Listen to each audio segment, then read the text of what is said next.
Macmillan Audio presents Penitence by Kristin Koval. Read for you by Thérèse Plummer.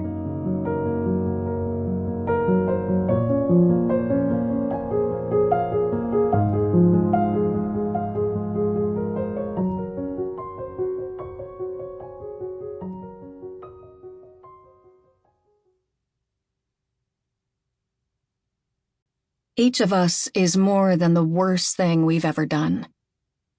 Brian Stevenson. Prologue. Nora Sheehan sits in a jail cell in Lodgepole, Colorado, surrounded by 3 cinder block walls and the kind of steel bars she's only seen on television, gray and cold. She's 13. The woman she might become still a shadow, even though she's ready to discard her childhood.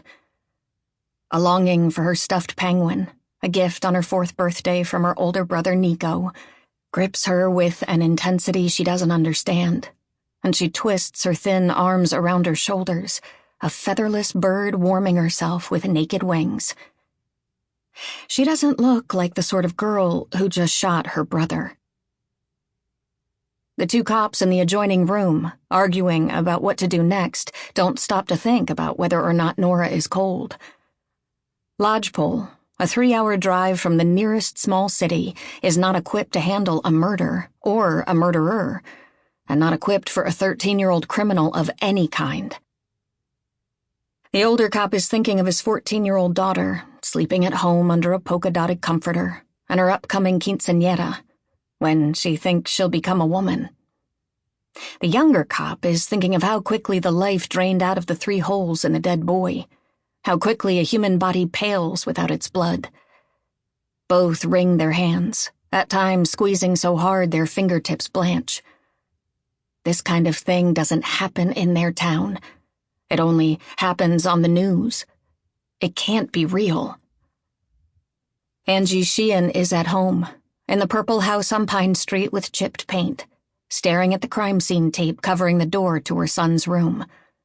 The same tape covers the door to her daughter's room.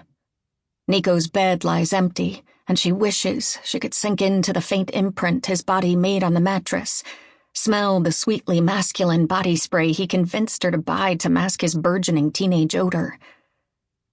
Angie shivers, not from shock or terror, but because when her husband David left to find a lawyer, he left the front door cracked. And a cold draft winds through the house. I should go close that door, she thinks. We can't afford a higher heating bill. Not now.